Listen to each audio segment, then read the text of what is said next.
یہ قرآن تو صرف تمام جہان والوں کے لیے نصیحت ہے۔ اعوذ باللہ من الشیطان الرجیم، بسم اللہ الرحمن الرحیم۔ ناظرین محترم، السلام علیکم ورحمۃ اللہ وبرکاتہ۔ میں ہوں آپ کا میزبان محمد رئیس احمد، اور آپ دیکھ رہے ہیں قرآن کریم کی تلاوت، ترجمہ اور تفسیر پر مشتمل مبارک پروگرام پیغام قرآن۔ الحمدللہ یہ وہ سلسلہ ہے کہ جس میں قرآن کریم کی تلاوت کی جاتی ہے، ترجمہ پیش کیا جاتا ہے اور تفسیر پیش کی جاتی ہے، اور قرآن کریم سے ایک تعلق جوڑنے کے لیے ARYQ TV کی ایک کوشش ہے۔ اور آج الحمدللہ 16ویں پارے کا آغاز ہوگا، اور 16ویں پارے کی تلاوت، ترجمہ اور منتخب آیات کی تفسیر بیان کی جائے گی۔ ہمارے ساتھ موجود ہیں ممتاز و معروف قاری جناب قاری نعمان نعیمی۔ السلام علیکم ورحمۃ اللہ وبرکاتہ۔ وعلیکم السلام ورحمۃ اللہ وبرکاتہ۔ اور ناظرین محترم، ان آیات بینات کی تفسیر کے لیے ممتاز و معروف عالم دین حضرت علامہ مفتی محمد اسماعیل نورانی صاحب تشریف فرما ہے۔ السلام علیکم ورحمۃ اللہ وبرکاتہ۔ وعلیکم السلام ورحمۃ اللہ وبرکاتہ۔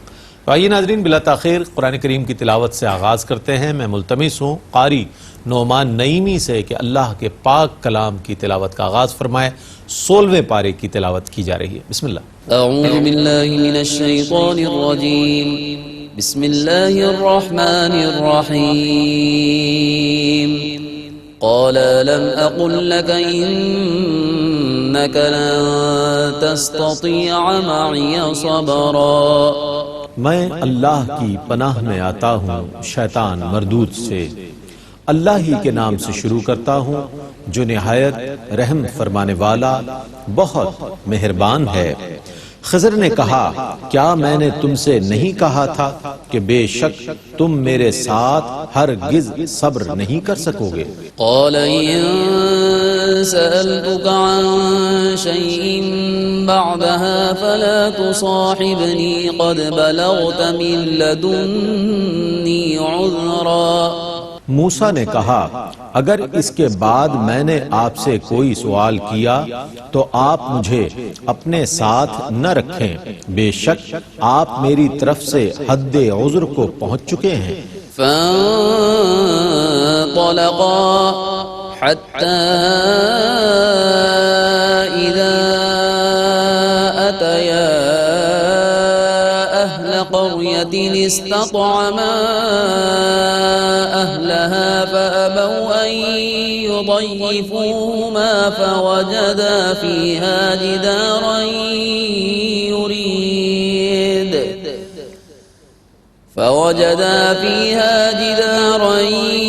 يريد أن ينقض فأقامه قال لو شئت لاتخذت عليه أجرا۔ پھر وہ دونوں چل پڑے حتیٰ کہ وہ دونوں ایک بستی والوں کے پاس آئے، اور ان دونوں نے ان بستی والوں سے کھانا مانگا۔ بستی والوں نے ان کی مہمان نوازی سے انکار کر دیا۔ پھر ان دونوں نے اس بستی میں ایک دیوار کو دیکھا جو گرا ہی چاہتی تھی، تو اس نے اس دیوار کو سیدھا کر دیا۔ موسیٰ نے کہا، اگر آپ چاہتے تو اس پر کچھ اجرت لے لیتے۔ قال هذا فراق بيني وبينك سأنبئك بتأويل ما لم تستطع عليه صبرا۔ خضر نے کہا، اب میرے اور آپ کے درمیان جدائی ہے، اب میں آپ کو ان کاموں کی حقیقت بتاتا ہوں جن پر آپ صبر نہ کر سکے تھے۔ أما السفينة فكانت لمساكين يعملون في البحر فأردت أن أعيبها وكان وراءهم ملك يأخذ كل سفينة غصبا۔ رہی وہ کشتی تو وہ چند مسکین لوگوں کی تھی جو سمندر میں کام کرتے تھے، اس لیے میں نے چاہا کہ اس میں عیب ڈال دوں، کیونکہ ان کے آگے ایک ظالم بادشاہ تھا جو ہر صحیح و سالم کشتی کو زبردستی چھین لیتا تھا۔ وَأَمَّا الْغُلَامُ فَكَانَ أَبَوَاهُ مُؤْمِنَيْنِ فَخَشِينَا أَن يُرْهِقَهُمَا طُغْيَانًا وَكُفْرًا۔ اور اور رہا وہ لڑکا تو اس کے ماں باپ مومن تھے تو ہمیں یہ خطرہ تھا کہ وہ ان کو سرکشی اور کفر میں مبتلا کر دے گا۔ فأردنا أن يبدلهما ربهما خيرا منه زكاة وأقرب رحما، تو ہم نے یہ چاہا کہ ان کا رب ان دونوں کو اس کے بدلے میں اس سے اچھا بچہ عطا فرمائے جو پاکیزہ اور زیادہ رحم دل ہو۔ وأما الجدار فكان لغلامين يتيمين في المدينة وكان تحته كنز لهما وكان أبوهما صالحا فأراد ربك أن يبلغا أشدهما ويستخرجا كنزهما رحمة من ربك وما فعلته عن أمري ذلك تأويل ما لم تستطع عليه صبرا۔ اور رہی وہ دیوار تو وہ شہر میں رہنے والے دو یتیم لڑکوں کی تھی، اور اس دیوار کے نیچے ان کا خزانہ تھا اور ان کا باپ ایک نیک آدمی تھا، تو آپ کے رب نے یہ ارادہ کیا کہ وہ دونوں لڑکے اپنی جوانی کو پہنچ جائیں اور آپ کے رب کی رحمت سے اپنا خزانہ نکال لیں، اور میں نے یہ کام اپنی رائے سے نہیں کیے، یہ ان کاموں کی حقیقت ہے جن پر آپ صبر نہ کر سکے تھے۔ ويسألونك عن ذي القرنين قل سأتلو عليكم منه ذكرا۔ اور آپ سے ذوالقرنین کے متعلق سوال کرتے ہیں، آپ کہیے کہ میں عنقریب تمہارے سامنے ان کا کچھ ذکر کروں گا۔ إنا مكنا له في الأرض وآتيناه من كل شيء سببا فأتبع سببا۔ بے شک ہم نے ان کو زمین میں اقتدار عطا کیا تھا، اور بے شک ہم نے ان کو ہر چیز کا ساز و سامان دیا تھا، سو وہ ایک مہم کی تیاری کرنے لگے۔ حتى إذا بلغ مغرب الشمس وجدها تغرب في عين حمئة ووجد عندها قوما قلنا يا ذا القرنين إما أن تعذب وإما أن تتخذ فيهم حسنا۔ حتیٰ کہ جب وہ غروب آفتاب کی جگہ پہنچے تو انہوں نے اسے سیاہ دلدل کے چشمے میں ڈوبتے ہوئے پایا، اور انہوں نے اس کے پاس ایک قوم کو پایا۔ ہم نے کہا اے ذوالقرنین تم ان کو عذاب پہنچاؤ یا ان کے ساتھ حسن سلوک کرو۔ قال اما من ظلم فسوف نعذبه ثم يرد الى ربه فيعذبه عذابا نكرا۔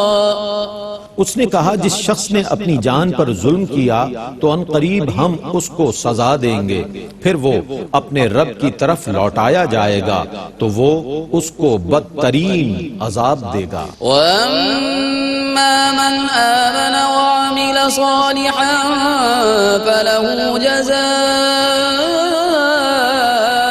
الْحُسْنَى وَسَنَقُولُ لَهُ مِنْ أَمْرِنَا يُسْرًا۔ اور جو شخص ایمان لے آیا اور اس نے نیک عمل کیے تو ہم اس کو اچھا بدلہ دیں گے، اور عنقریب ہم اس کو آسان کاموں کے احکام دیں گے۔ ثم أتبع سببا حتى إذا بلغ مطلع الشمس وجدها تطلع على قوم لم نجعل لهم من دونها سترا۔ پھر وہ ایک اور مہم کی تیاری کرنے لگے، حتیٰ کہ جب وہ طلوع آفتاب کی جگہ پہنچے تو انہوں نے دیکھا کہ سورج ایک ایسی قوم پر طلوع ہو رہا ہے جن کے لیے ہم نے سورج سے کوئی حجاب نہیں بنایا۔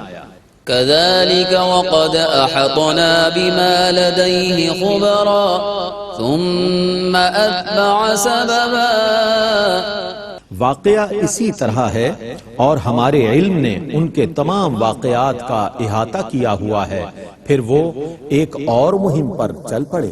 حتى إذا بلغ بين السدين وجد من دونهما قوما لا يكادون يفقهون قولا۔ حتیٰ کہ جب وہ دو پہاڑوں کے درمیان پہنچے تو ان کے پار انہوں نے ایک ایسی قوم دیکھی جو ان کی کوئی بات نہیں سمجھتی تھی۔ قالوا يا ذا القرنين إن يأجوج ومأجوج مفسدون في الأرض فهل نجعل لك خرجا على أن تجعل بيننا وبينهم سدا۔ انہوں نے کہا اے ذوالقرنین، بے شک یاجوج اور ماجوج زمین میں فساد کر رہے ہیں، تو کیا ہم آپ کو کچھ سامان مہیا کر دیں کہ آپ ہمارے اور ان کے درمیان ایک مضبوط دیوار بنا دیں۔ قال ما مكنني فيه ربي خير فأعينوني بقوة أجعل بينكم وبينهم ردما۔ انہوں نے کہا میرے رب نے مجھے جن چیزوں پر قدرت دی ہے وہ زیادہ بہتر ہیں، سو تم صرف محنت سے میری مدد کرو، میں تمہارے اور ان کے درمیان بہت مضبوط دیوار بنا دوں گا۔ آتوني زبر الحديد حتى إذا ساوى بين الصدفين قال انفخوا حتى إذا جعله نارا قال آتوني أفرغ عليه قطرا۔ تم میرے پاس لوہے کی چادریں لاؤ، حتیٰ کہ جب اس دیوار کو ان دونوں پہاڑوں کے برابر کر دیا تو کہا آگ کو خوب دہکاؤ، یہاں تک کہ لوہے کی ان چادروں کو آگ بنا دیا۔ پھر کہا میرے پاس پگھلا ہوا تانبا لاؤ جو میں اس پر انڈیل دوں۔ فما استطاعوا أن يظهروه وما استطاعوا له نقبا۔ پھر یاجوج اور ماجوج اس دیوار پر چڑھ نہ سکے اور نہ اس دیوار میں سوراخ کر سکے۔ قال هذا رحمة من ربي فإذا جاء وعد ربي جعله دكا وكان وعد ربي حقا۔ انہوں نے کہا یہ میرے رب کی رحمت سے بنی ہے، اور جب میرے رب کے وعدے کا وقت آئے گا تو وہ اس دیوار کو ریزہ ریزہ کر دے گا، اور میرے رب کا وعدہ برحق ہے۔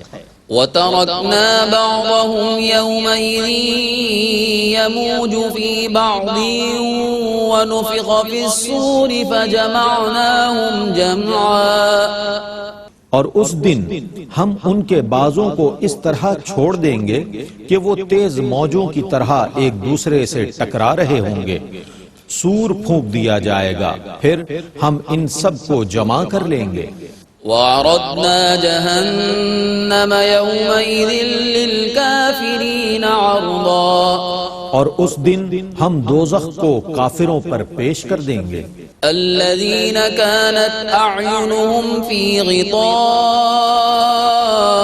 عن ذكري وكانوا لا يستطيعون سمعا۔ جن کی آنکھیں میری یاد سے پردے میں رہیں اور وہ حق کو سننے کی طاقت نہیں رکھتے تھے۔ أفحسب الذين كفروا أن يتخذوا عبادي من دوني أولياء إن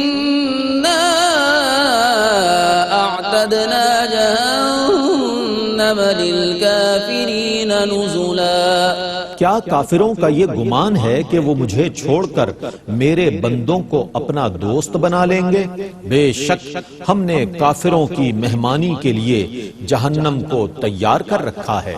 قل هل ننبئكم بالأخسرين أعمالا الذين ضل سعيهم في الحياة الدنيا وهم يحسبون أنهم يحسنون صنعا۔ آپ کہیے کیا ہم تم کو یہ خبر دیں کہ سب سے زیادہ نقصان دہ کام کن لوگوں کے ہیں؟ یہ وہ لوگ ہیں جن کی تمام مساعی دنیا کی زندگی میں اکارت گئیں اور وہ یہ سمجھتے رہے کہ وہ نیک کام کر۔ أولئك الذين كفروا بآيات ربهم ولقائه فحبطت أعمالهم فلا نقيم لهم يوم القيامة وزنا۔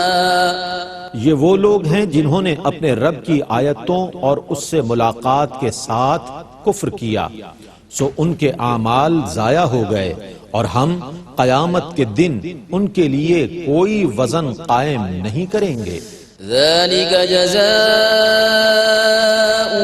جهنم بما كفروا واتخذوا آياتي ورسلي هزوا۔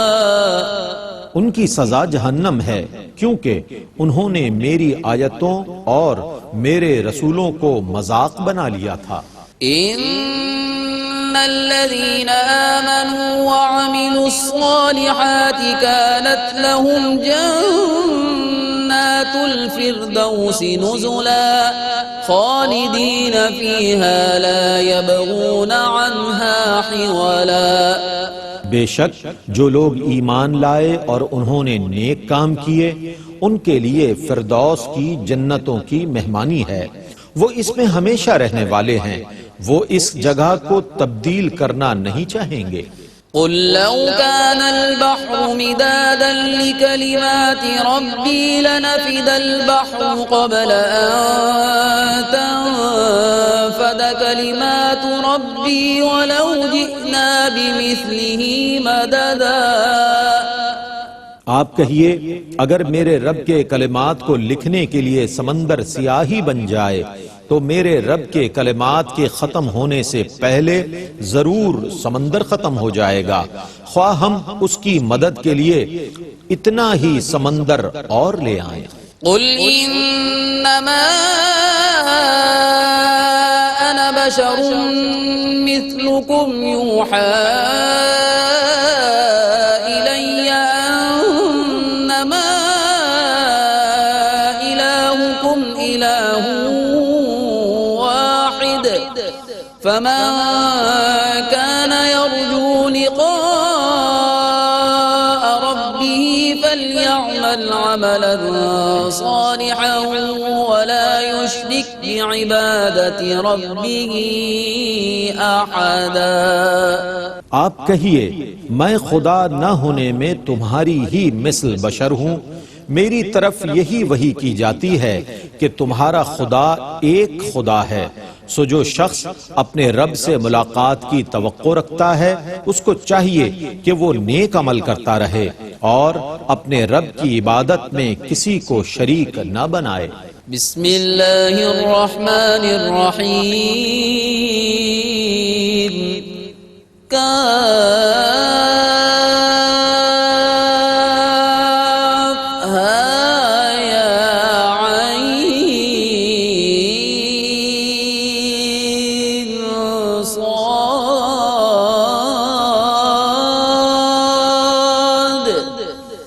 ذکر رحمت ربک عبدہ زکریا۔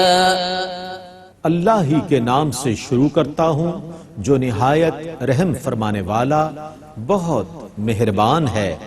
کاف ہا یا عین صاد، یہ آپ کے رب کی رحمت کا ذکر ہے جو اس کے بندے زکریا پر تھی۔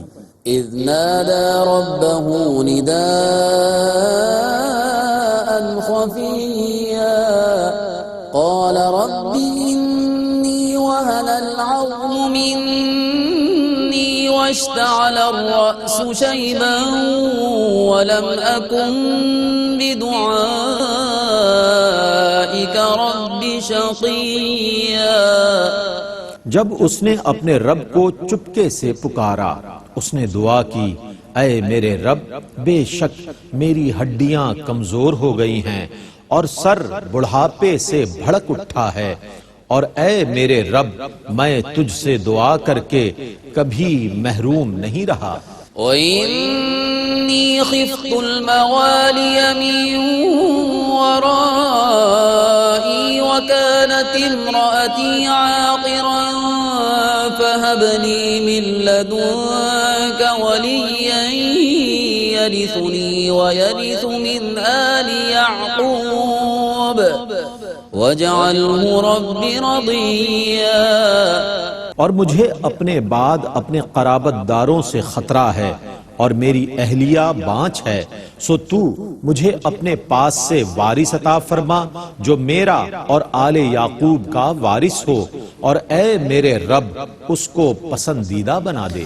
یا زکریا انا نبشرك بغلام اسمه يحيى لم نجعل له من قبل سميا. اے زکریا، بے شک ہم تمہیں ایک لڑکے کی بشارت دیتے ہیں، اس کا نام یحییٰ ہوگا، ہم نے اس سے پہلے اس کا کوئی ہم نام نہیں بنایا۔ قال رب أنا يكون لي غلام وكانت امرأتي عاقرا وقد بلغت من الكبر عتيا. زکریا نے کہا، اے میرے رب، میرے ہاں لڑکا کیسے ہوگا جبکہ میری اہلیہ بانچ ہے اور میں بڑھاپے کی وجہ سے انتہائی کمزور ہو چکا ہوں۔ قال كذلك قال ربك هو علي هين وقد خلقتك من قبل ولم تك شيئا.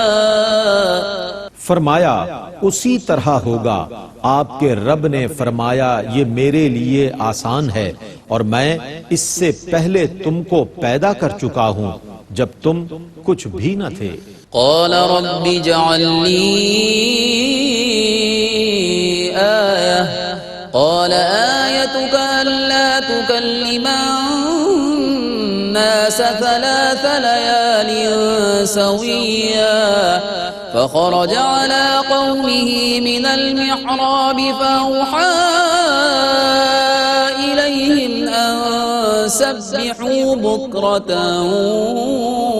وعشيا. زکریا نے کہا، اے میرے رب، میرے لیے کوئی نشانی مقرر فرما دے۔ فرمایا، تمہارے لیے یہ نشانی ہے کہ تم تندرست ہونے کے باوجود 3 راتوں تک لوگوں سے بات نہ کر سکو گے۔ پھر زکریا اپنے حجرے سے نکل کر اپنی قوم کے پاس آئے اور ان کو اشارے سے کہا کہ تم صبح اور شام اللہ کی تسبیح کرتے رہو۔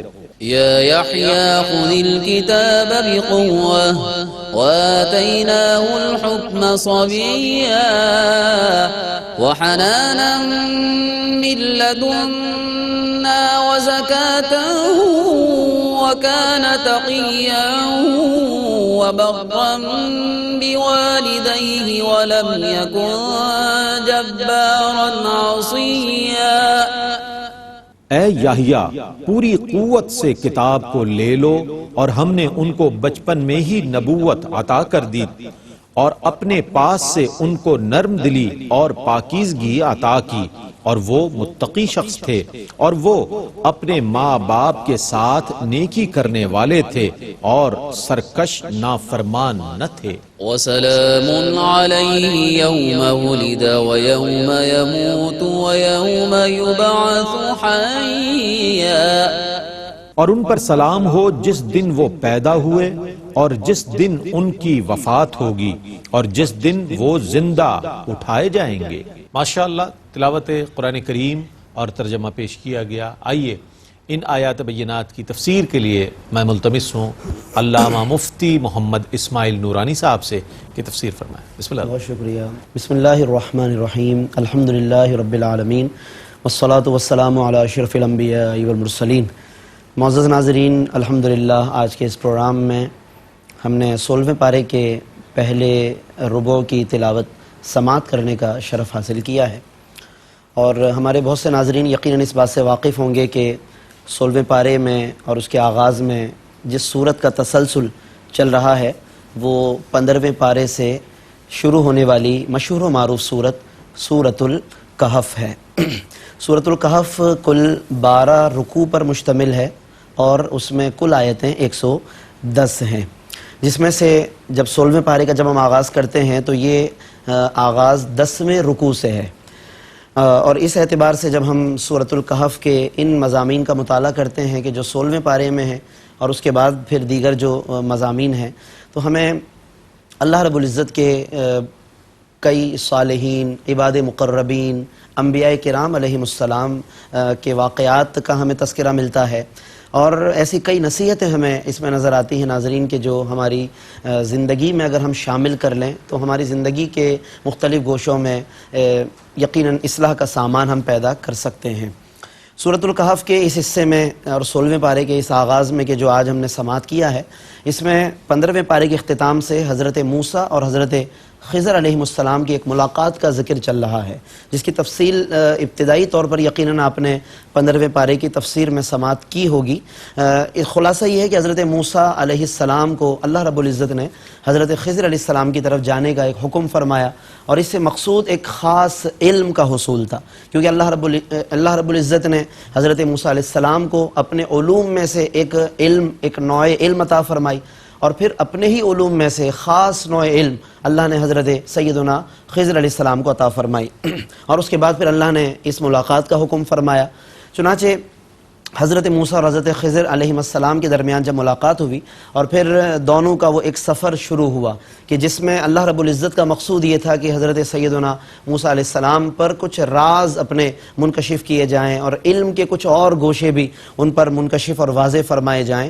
تو وہاں سے پھر وہ دونوں کا جو سفر شروع ہوا ہے کہ جس کو اللہ رب العزت نے فانطلقا سے بیان فرمایا کہ وہ دونوں کے دونوں پھر روانہ ہوئے، اور اس کے بعد پھر اس روانگی کے ساتھ جو 3 بڑے واقعات پیش آئے کہ جس کو اللہ رب العزت نے ترتیب سے بیان فرمایا کہ وہ دونوں کشتی میں سوار ہوئے. حضرت خضر علیہ السلام نے اس کشتی کے تختے کو اکھاڑ دیا جس پر حضرت موسیٰ علیہ السلام نے جس کی طرف پہلے ہی حضرت خضر اشارہ فرما چکے تھے، اے موسیٰ آپ میرے ساتھ صبر نہیں کر پائیں گے، آپ میرے ساتھ نہیں رہ پائیں گے، یا جو میں کچھ ایسے کام کروں گا کہ جس پر آپ خاموش نہیں رہ پائیں گے. حضرت موسیٰ علیہ السلام نے کہا کہ میں آپ کے ساتھ سفر کرنا چاہتا ہوں، مفہوم آیات اور مفہوم واقعہ کہ میں ساتھ چلنا چاہتا ہوں. چنانچہ جب وہ دونوں کے دونوں کشتی میں سوار ہوئے، حضرت خضر علیہ السلام نے کشتی کا تختہ اکھاڑ دیا. حضرت موسیٰ علیہ السلام سے رہا نہیں گیا اور انہوں نے فوراً حضرت خضر علیہ السلام کے سامنے کہا کہ آپ نے یہ کشتی کا تختہ کیوں اکھاڑ دیا؟ یہ تو بظاہر کوئی ایسی درست بات معلوم نہیں ہوتی. حضرت خضر علیہ السلام نے فرمایا کہ کیا میں نے نہ کہا تھا کہ آپ میرے ساتھ نہ چل پائیں گے؟ پھر اس کے بعد دونوں چلتے رہے، اور حضرت موسیٰ علیہ السلام نے پھر دیکھا کہ ایک حضرت خضر علیہ السلام نے کچھ لڑکے دیکھا کہ کھیل رہے ہیں، ان میں سے ایک لڑکے کو بلایا اور یکایک اس کو آپ نے موت کی طرف، اللہ کے حکم سے اسے موت کی طرف منتقل فرما دیا. حضرت موسیٰ علیہ السلام نے ظاہر ہے کہ پھر وہاں پر ایک اعتراض کیا کہ آپ نے یہ کیسا کام کر دیا کہ ایک ایسا بچہ، ایک ایسی جان کہ جس کا کوئی قصور نہیں تھا، آپ نے اس کو موت کی طرف منتقل کر دیا، تو یہ کیوں کر درست ہو سکتا ہے؟ پھر حضرت خضر علیہ السلام نے فرمایا کہ قال الم اقل لک انک لن تستطیع معی صبرا کہ آپ نہیں رہ پائیں گے میرے ساتھ، صبر نہیں کر پائیں گے. حضرت موسیٰ علیہ السلام نے عرض کیا کہ اب کی بار اگر میں کچھ کہوں یا اب کی بار میں نہ رہ پاؤں تو پھر وہ ہمارا پھر ساتھ کا جو ہے وہ ہمارا پھر اختتام ہوگا، یعنی ملاقات کا اختتام ہوگا. چنانچہ پھر وہ آگے گئے اور ایک گاؤں، ایک بستی کی طرف گئے جس کو علماء نے لکھا کہ وہ انطاکیہ نامی ایک بستی تھی. وہاں پر گئے اور چونکہ بہت دور سے سفر کرتے آ رہے تھے تو وہاں کے لوگوں سے کھانا طلب کیا، لیکن ان لوگوں نے مہمان نوازی نہیں کی. فَأَبَوْا أَن يُضَيِّفُوهُمَا ان لوگوں نے مہمان نوازی سے انہوں نے معذرت کر لی، انکار کر دیا. اس پر حضرت خضر علیہ السلام نے کوئی بات تو نہیں فرمائی، لیکن وہاں سے جب نکلنے لگے تو ایک دیوار کو دیکھا کہ وہ گرنے والی ہے. اراد ان ينقض، ایک دیوار گرا چاہتی ہے. فَأَقَامَهُ، حضرت خضر علیہ السلام نے اس دیوار کو درست کر دیا۔ حضرت موسیٰ علیہ السلام نے پھر عرض کیا کہ عجیب بات ہے یہ کہ جن لوگوں نے مہمان نوازی سے انکار کیا تو آپ نے ان کی دیوار کو ٹھیک کر دیا، یہ بڑی عجیب باتیں ہیں۔ ظاہر ہے کہ تینوں واقعات بڑے عجیب تھے کہ کشتی میں سوار ہوئے، اسی کشتی کا تختہ اکھاڑ دیا، ایک لڑکے کو بلا کر اس کو موت کی طرف منتقل کر دیا، ایک بستی میں گئے جو مہمان نوازی نہیں کر رہے ان کی دیوار درست فرما دی۔ یہ باتیں بڑی عجیب تھی۔ پھر حضرت خضر علیہ السلام نے کہا کہ اب یہ ھذا فراق بینی و بینک، یہ میرے اور آپ کے درمیان اب یہ جدائی کا وقت ہے، علیحدگی کا وقت ہے، لیکن میں وہ راز بتا دیتا ہوں کہ جو ان تینوں واقعات کے اندر پوشیدہ ہیں۔ چنانچہ آپ نے ترتیب سے پھر اس کی تفصیل بیان فرمائی۔ اما السفینۃ فکانت لمساکین یعملون فی البحر، بات یہ ہے کہ کشتی جس میں ہم سوار ہوئے تھے وہ کچھ مسکینوں کی ہے، غریب لوگوں کی کشتی ہے۔ آگے ایک بادشاہ ہے کہ جو صحیح سالم کشتیاں چھین لیتا ہے، تو ان غریب لوگوں کی کشتی کو بچانا تھا، ایک تختے کو میں نے اکھاڑ دیا، وہ عیبدار ہو گئی، تو لہٰذا وہ کشتی اس ظالم بادشاہ کے چھینا جھپٹی سے بچ گئی، محفوظ ہو گئی۔ یہاں سے ناظرین ہمیں یہ بات سمجھنی چاہیے کہ اللہ تعالیٰ کے فیصلوں میں بہت حکمتیں ہوتی ہیں۔ ہمیں فوری طور پر ہو سکتا ہے کہ ذہن ہمارا منتقل نہ ہو، ہمیں نہیں معلوم ہوتا کہ میرے ساتھ یہ واقعہ، یہ حادثہ، یہ فلاں معاملہ سانحہ کیوں پیش آیا، میرے گھر والوں کے ساتھ ایسا کیوں ہو گیا، فلاں کے گھر والے تو بہت اچھے ہیں، فلاں کے ساتھ تو کوئی واقعہ پیش نہیں آتا۔ انسان کا ذہن پھر اس طرح شیطان کفریات کی طرف لے جاتا ہے۔ لیکن جب ہم حضرت خضر و موسیٰ کا یہ واقعہ پڑھتے ہیں، ایک اطمینان حاصل ہوتا ہے کہ اللہ کے فیصلوں میں کتنی حکمتیں ہوں گی۔ یہ تو ایک حکمت سے حضرت خضر نے پردہ اٹھایا ہے، نہ جانے اللہ کے فیصلوں میں کتنی حکمتیں ہوں گی۔ اگر اس طرح غور کریں تو ایمان اور اطمینان اور ایقان کی نعمت ہمیں نصیب ہو سکتی ہے۔ تو یہ انہوں نے حکمت بتا دی کہ کشتی کا وہ تختہ کیوں کھاڑا گیا۔ پھر وہ جو بچے کو موت کی طرف منتقل کیا، اس کے اندر بھی ایک خاص وجہ پھر انہوں نے بتائی کہ وہ آگے چل کر اپنے والدین کو کفر کی طرف لے جانے والا تھا، تو اس سے پھر بچانا مقصود تھا، تو اس کے لیے یہ اقدام کروایا گیا اللہ کے حکم سے، یعنی حضرت خضر علیہ السلام نے کیا۔ اور ظاہر ہے کہ موت و حیات اللہ کے ہاتھ میں ہے، وہ جب جس کے لیے چاہے حضرت خضر کو حکم فرما دے، جب جسے چاہے جس کے لیے حضرت اسرائیل کو براہ راست حکم فرما دے۔ رب تبارک و تعالیٰ ہی یحیی و یمیت، حیات ممات وہی دینے والا ہے، تو یہ اس کا ایک فیصلہ تھا، حضرت خضر کے ہاتھوں اس کو ظاہر کیا گیا۔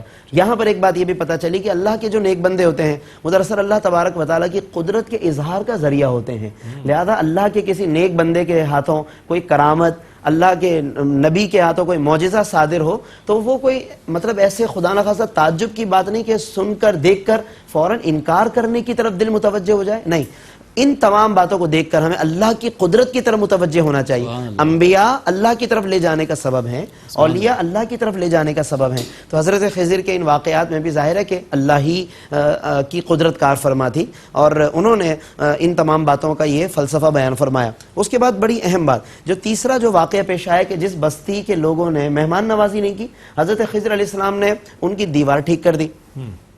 اس کی جو وجہ بیان فرمائی وہ بڑی یعنی قابل توجہ ہے، خاص طور پر قابل توجہ ہے۔ انہوں نے فرمایا کہ وَأَمَّا الْجِدَارُ، جہاں تک اس دیوار کا تعلق ہے، فَكَانَ لِيَتِيمٍ أَمَّا الْجِدَارُ فَكَانَ لِغُلَامَيْنِ يَتِيمَيْنِ فِي الْمَدِينَةِ۔ حضرت خضر علیہ السلام فرماتے ہیں کہ جہاں تک اس دیوار کا تعلق ہے کہ جو میں نے صحیح کر دی تھی، تو وہ دراصل دو یتیم بچوں کی دیوار تھی۔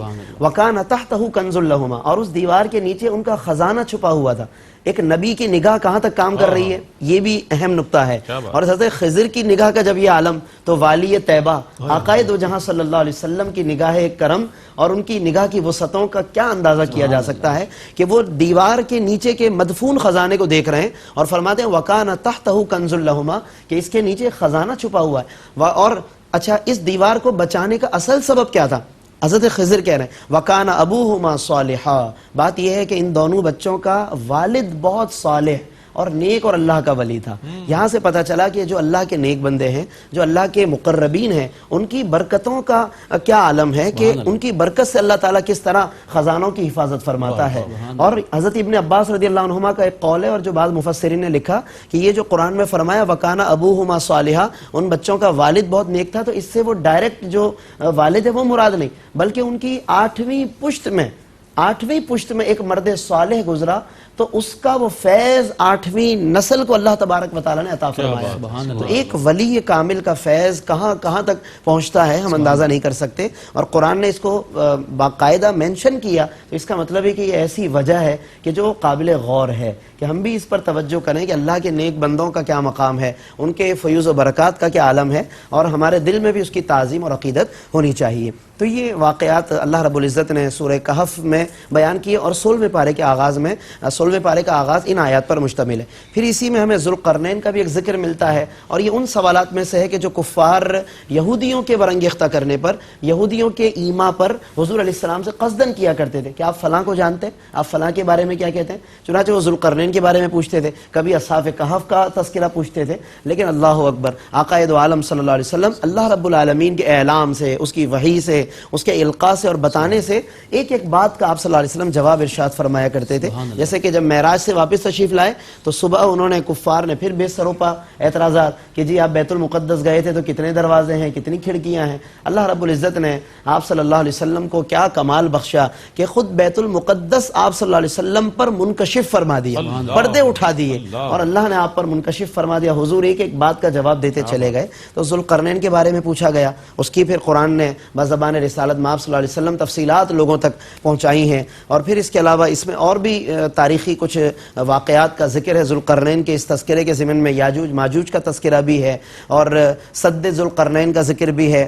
ان سب کے اندر ایک خاص بات یہ کہ جو بات سمجھائی گئی ہے کہ بے سروپا سوالات نہ کیے جائیں، اور خصوصاً وہ بھی نبی کریم صلی اللہ علیہ وسلم سے کہ جنہیں اللہ رب العزت نے براہ راست سکھایا. وَعَلَّمَكَ مَا لَمْ تَكُنْ تَعْلَمْ، اے محبوب صلی اللہ علیہ وسلم آپ کو اللہ نے وہ کچھ سکھا دیا کہ جو آپ نہ جانتے تھے. تو آپ صلی اللہ علیہ وسلم نے ان تمام باتوں کا جواب ارشاد فرمایا. اور یہاں پر ایک بات اور بھی ہے کہ یسألونک کا لفظ قرآن میں صحابہ کے لیے بھی آیا کہ صحابہ بھی حضور سے پوچھتے تھے، اور کفار کے لیے بھی آیا کہ یسألونک یہ بھی آپ سے پوچھتے ہیں، مگر دونوں کے پوچھنے کی نیتیں الگ الگ ہیں.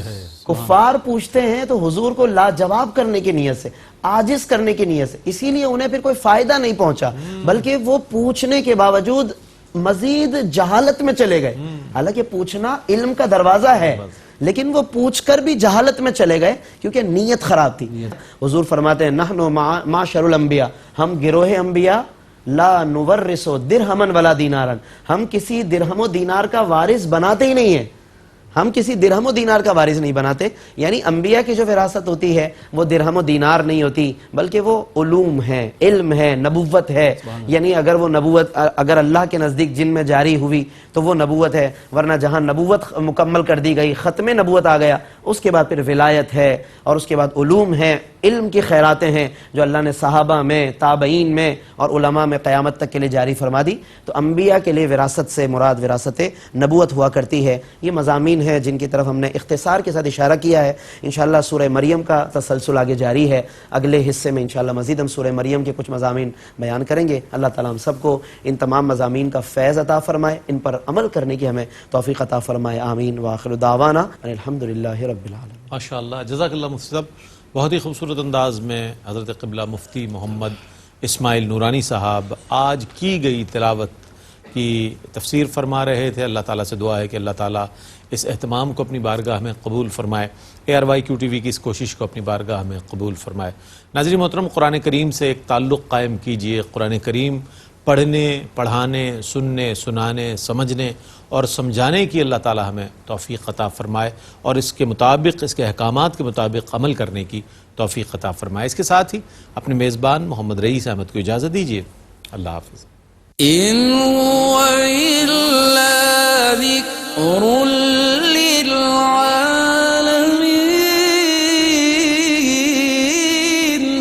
یہ قرآن تو صرف تمام جہان والوں کے لیے نصیحت ہے.